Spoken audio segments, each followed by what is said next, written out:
છું કેટલું 11 વર્ષ અને 52 દિવસ. પણ શ્રી વલ્લભ મને જેના ઘરમાં પધારે એના ઘરમાં હું યુગો સુધી બિરાજતો. અને શ્રી વલ્લભની કહાનીથી, શ્રી ગુસાઈની કહાનીથી જે સુખ યશોદા મૈયાને માત્ર 11 વર્ષ અને 52 દિવસ મળ્યું, એ સુખ આપણા વૈષ્ણવને સદાના માટે મળે. એટલા માટે તો કહે છે કે હું સદા એમના ઘરમાં કેમ બિરાજું છું? બોલે કેમ બિરાજું છું? જો મૈયા, મને તો માખણ ખાવાની ઈચ્છા થાય, રોટી ખાવાની ઈચ્છા થાય, પણ એક તું છે કે મારે માખણ ખાવું હોય તું માખણ સંતાડી રાખ. મારે લેવાની ઈચ્છા થાય માખણ અને તું કહે ઉપર છીકામાં રાખે જ્યાં મારા હાથ ન પહોંચે. જે મૈયા એક તું મને અરુ આવે છે. આ બાળહટ છે મૈયાની આગળ બાળકની. એક તું મને બધી વસ્તુ સંતાડી રાખે છે. આ વજની ગોપીઓ પણ જ્યારે હું માખણ ખાવા જાઉં સંતાડીને રાખે, કોઈ લાકડી લઈને ઊભી રહે. જો તું તો સંતાડીને રાખે અને મારા ગુસાઈજી તો જ્યારે રાજભોગ આવે બધી વસ્તુ સામે પધરાવી દે અને પણ આટલું નહીં, જેટલું બન્યું હોય બધું સર્વ સમર્પણ કરી દે. અને એટલું જ નહીં, દરેકમાં રાજભોગના સમયે તુલસી પત્ર પધરાવે. અને કેમ? કારણ કે જાણે છે કે મને કોઈના હાથનું ભાવે તો શ્રી સ્વામીજીના હાથનું ભાવે. અને રાજભોગનો સમય તો સ્વામીજીનો છે અને તુલસી પત્રની જેવી સુગંધ છે એવી જ સુગંધ શ્રી સ્વામીજીના શ્રીઅંગની છે. અને જ્યારે તુલસી પત્ર દરેક સામગ્રીમાં પધરાવે મને લાગે કે સ્વયં શ્રી રાધાજી મારા માટે સામગ્રી લઈને આવ્યા છે. અને એટલું જ નહીં, શંખોદક પણ કરે. શંખનું જલ લઈને દરેક સામગ્રી ઉપર છાંટે. બોલે એ શું છે? બોલે શંખનો આકાર કેવો હોય? બોલે રાધાજીના અધર જેવો. અને એમાંથી જલ લઈને દરેક સામગ્રી પર છાંટે. બોલે કેમ? રાધા અધર સુધા વિના યુને વિભૂત કાવી ન વધારે. કારણ કે પ્રભુ તો એ અલૌકિક રસના ભોગતા છે અને માટે એ જ શંખોદકનું જલ લઈ દરેક સામગ્રી પર છાંટે અને રાધાજીનો સંબંધ સામગ્રીને થાય. અને માટે હું રુચિ અલોકું. અને એટલું જ નહીં, બધી સામગ્રી સાજીને હાથ જોડીને મને કાની આપે.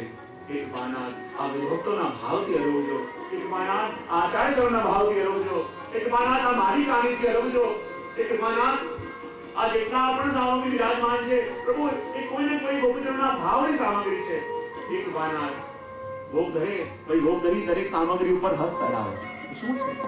દરેક સામગ્રીને પ્રભુની સન્મુખ કરીને કહે કૃપાનાથ આને પણ અરવજો, કૃપાનાથ આને પણ અરવજો, કૃપાનાથ આને પણ અરવજો, કૃપાનાથ આ સામગ્રીને પણ આપ સ્વીકાર કરજો. અને એમ કરીને દરેક સામગ્રી મારી સન્મુખ કરે અને મને આગ્રહ કરીને કહે અને હું ના પણ ન પાડી શકું. જો એક તરફ તો સામગ્રી સંતાડે અને એક તરફ જો શ્રી ગુસાઈજી મને આવી રીતે આવે બતા મને વધારે સુખ ક્યાં મળે? ત્યાં પણ સુખ થયા. અને આગળ પ્રભુ કહેવા લાગ્યા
ઠાકોરજી કરે.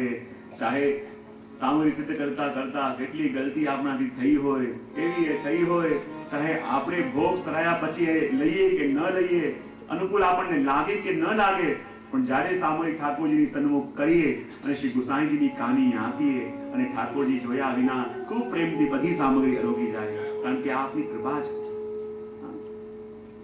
અને એટલા માટે તો કહ્યું કે ભોગ શ્રૃંગાર મૈયા સુન મોકો શ્રી વિઠ્ઠલનાથ કે હાથ કો ભાવે. મને ભોગ અને શ્રૃંગાર કે જેવી મારા સુખનો વિચાર શ્રી ગુસાઈજી કર્યો છે, શ્રી મહાપ્રભુજી કર્યો છે, એવો વિચાર કોણ કરી શકે? તો ઘણી વાર કહેતો વલ્લભના ઘરમાં કેમ ગાય? ઘણી વાર કહે છે કે મને ભોગ અને શ્રૃંગાર બંને ગુસાઈજીના હાથમાં ગમે, અને રહેવું ક્યાં ગમે? રહ્યો મોહી શ્રી વલ્લભ ગ્રહ ભાવે. રહેવું મને ગમે વલ્લભના ઘરમાં, અને ભોગ અને શ્રૃંગાર એ શ્રી ગુસાઈજીના હાથમાં ગમે. એ વાત આપે કરી. બોલે કેમ?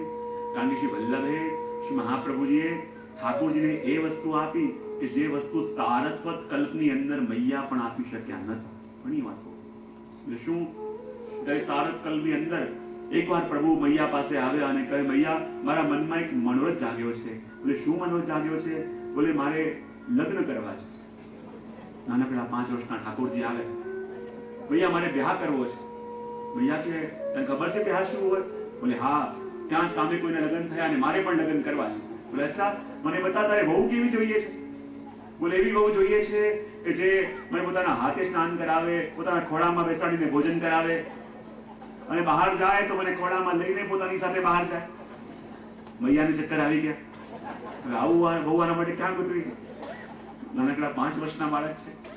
મારે તો એવી વહુ જોઈએ, એવી પત્ની જોઈએ કે જે મને ખોળામાં બેસાડીને ભોજન કરાવે, હા, મને ખોળામાં બેસાડી મારા શૃંગાર કરે, અને જ્યારે બહાર જાય તો મને તેડીને બહાર જાય. ભૈયા ચક્કર આવી ગયા. આની બહુ તો આ જગતમાં મને ક્યાંય દેખાતી નથી. અને એ વખતે યશોદા મૈયા તો પ્રભુની ઈચ્છા પૂરી ન કરી શક્યા. એ ઈચ્છા પ્રભુના મનમાં ને મનમાં રહી ગઈ.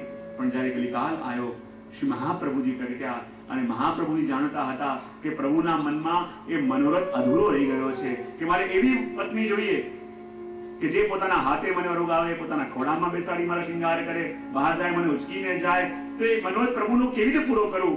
અને કહેવાય શ્રી મહાપ્રભુજીએ પ્રત્યેક વૈષ્ણવને બ્રહ્મ સંબંધ આપ્યું. અને હરિયાજી કહે આ બ્રહ્મ સંબંધ શું છે? આ બ્રહ્મ સંબંધ બીજું કાંઈ નહીં, પ્રભુની સાથે કરેલા અલૌકિક લગ્ન છે. તો પ્રત્યેક વૈષ્ણવને બ્રહ્મ સંબંધ આપી પ્રભુના પત્ની બનાવી દીધા. અને જે મનોરથ પ્રભુનો બાકી રહ્યો હતો કે જ્યારે વૈષ્ણવ ઠાકોરજીના શૃંગાર કરે તો ખોળામાં બેસાડીને અને પછી શૃંગાર કરે, જ્યારે બહાર જાય તો એ ઠાકોરજીને ઝાંપીમાં પધરાવીને અને તેડીને બહાર જાય. તો જે મનોરથ પ્રભુનો સારસ્વત કલ્પમાં બાકી રહી ગયો હતો એ મનોરથ શ્રી મહાપ્રભુજી પ્રાગટ લઈને પ્રભુનો પૂરો કરી દીધો. એટલા માટે તો કહ્યું રહ્યો મોએ શ્રી વલ્લભ ગ્રહ ભાવે. અને એટલા માટે કહેવું પડ્યું કે ભોગ શ્રૃંગાર મૈયા સુન મોકો વિઠ્ઠલનાથ કે હાથ કો ભાવે. આવી અલૌકિક દર્શન જે સ્વામીને થયા. ધીમે ધીમે સમય પસાર થવા લાગ્યો અને વિક્રમ સંવત 1599 માં કારતક 8મના દિવસે શ્રી ગુસાઈજીને ત્યાં દ્વિતીય લાલજી શ્રી ગોવિંદરાયજીનો પ્રાગટ્ય થયું. બધાને આનંદ છવાયો. સર્વ જગ્યાએ ખૂબ આનંદની લહેરો વ્યાપ્ત થવા લાગી. અને કહેવાય અંતમાં ભાદરવા સુદ 12ના દિવસે શ્રી ગુસાઈજીએ મથુરામાં ઉજાગર ચોબેના હાથે નિયમ લઈને અને પોતાના માતા સાથે પ્રથમ વ્રજ પરિક્રમા કરી. અને જ્યારે વ્રજ પરિક્રમા કરી અને જે સ્થાનની અંદર પ્રભુએ જે લીલા કરી હતી એ બધી લીલાઓના સ્થાન આપે પ્રગટ કર્યા. અને વ્રજની અંદર જે લીલાઓ કરીને પ્રભુને સુખ થયું હતું એ બધી લીલાઓ પાછા આવી આપે ભગવત સેવાની અંદર મનોરથ સ્વરૂપે યોજવાનો પ્રારંભ કર્યો. જે લીલાઓ પ્રભુએ કરી, આપણે જે મનોરથ જોઈએ શું છે? જે લીલાઓ ઠાકોરજી વ્રજમાં કરી એ બધી લીલાઓ, અને બધી એટલે એવી લીલાઓ કે જે લીલામાં પ્રભુને સુખ મળ્યું. રાસ કર્યો, પ્રભુને સુખ મળ્યું. પણ ઠાકોરજી કાલી દમન કર્યો, એમાં સુખ નથી મળ્યું, એમાં શ્રમ પડ્યો છે. આપણે ત્યાં બધા એવા મનોરથ થાય કે જે કરીને ઠાકોરજીને સુખ મળ્યું હોય, જેમાં શ્રમ પડ્યો હોય એવા મનોરથ આપણે ત્યાં ન થાય. એ વાત અહીંયા કરી. અને પછી શ્રી ઠાકોરજીના સેવાની અંદર વધારે સુંદર પદગાન થઈ શકે એટલા માટે આપે અષ્ટછાપ મંડળની સ્થાપના કરી. કઈ સ્થાપના કરી? હા, ક્યારે કરી? 1602 માં. કાલે કહું છું ને, અષ્ટછાપ મંડળની સ્થાપના કરી અને એમાં અષ્ટસખાને ઠાકોરજીની સેવામાં જોડ્યા. જેમાં કુમ્મનદાસ, સૂરદાસ, પરમાનંદદાસજી, કૃષ્ણદાસ અધિકારી, ચતુર્ભુજદાસજી, પછી ગોવિંદ સ્વામી, સ્વામી અને વિષ્ણુદાસ છીપા. 8મા સરિકા તરીકે વિષ્ણુદાસ છીપા. કારણ કે અષ્ટછાપની સ્થાપના થઈ 1602 માં નંદદાસજી બ્રહ્મસંબંધ લેવાના છે 1607 માં, 5 વર્ષ પછી. તો જ્યારે અષ્ટછાપની સ્થાપના થઈ એ વખતે વિષ્ણુદાસ છીપા એ અષ્ટછાપ મંડળની અંદર રહ્યા અને એ પણ સુંદર પદગાન કરતા. પણ ધીમે ધીમે સમય વ્યતીત થવા લાગ્યો. કીર્તનની સેવા સોંપી આગળ ગુસાઈજી દ્વારિકા તરફ પધાર્યા અને ત્યાંથી આગળ ચાલતા હતા ત્યાં સમાચાર મળ્યા કે આપને ત્યાં તૃતીયલાલજી શ્રી બાલકૃષ્ણલાલજીનું પ્રાગટ્ય થયું, ઉત્સવ બનાવવામાં આવ્યો, નંદ મહોત્સવ થયો. એના પછી ગોકુલની અંદર નૂતન મંદિર સિદ્ધ કરવાની વાત ચાલી. પણ હજી ઠાકોરજીને એક સખા જોઈતો હતો. હજી ઠાકોરજીને ભવિષ્યનો વિચાર કરીને એક સખાની કમી હતી અને કહેવાય એ જ બ્રાહ્મણ યુવાન ચાલતો ચાલતો ક્યાંક જતો હતો. એક ઘરની આગળ આવીને ઉભો રહ્યો. સવારનો સમય છે અને જે ઘરની અંદર ક્ષત્રિય પરિવાર રહેતો હતો અને એની સ્ત્રી સ્નાન કરીને સવારે ઘરના ઝરોખામાં તડકામાં પોતાના કેશ સુકવતી હશે અને આ યુવાને આવીને એના દર્શન કર્યા. ને જ્યાં દર્શન કર્યા એ સ્ત્રીની અંદર એની એટલી આસક્તિ થઈ ગઈ, એટલી આસક્તિ થઈ ગઈ કે એને જોયા વિના રહી ન શકે. એના ઘરની બહાર એક ચબૂતરો હતો, ત્યાં આવીને બેસી ગયો અને દ્રષ્ટિ પેલા ઝરૂખામાં રાખી.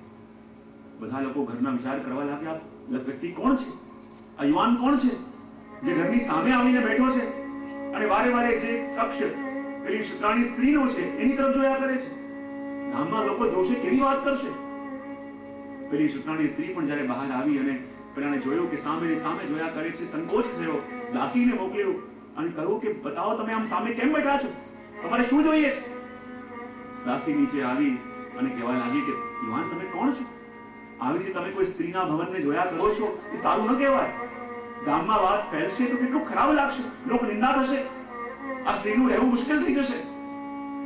યુવાન તો એના દર્શન કરીને એટલો દિગ્મૂળ થઈ ગયો હતો. કહે મારે બીજું કાંઈ ના જોઈએ. તમે કહેતા હો તો આજે ને આજે આ ગામ છોડીને ચાલ્યો જઈશ, પણ એ સ્ત્રીને એક વાર કહો કે બહાર આવીને એના મુખના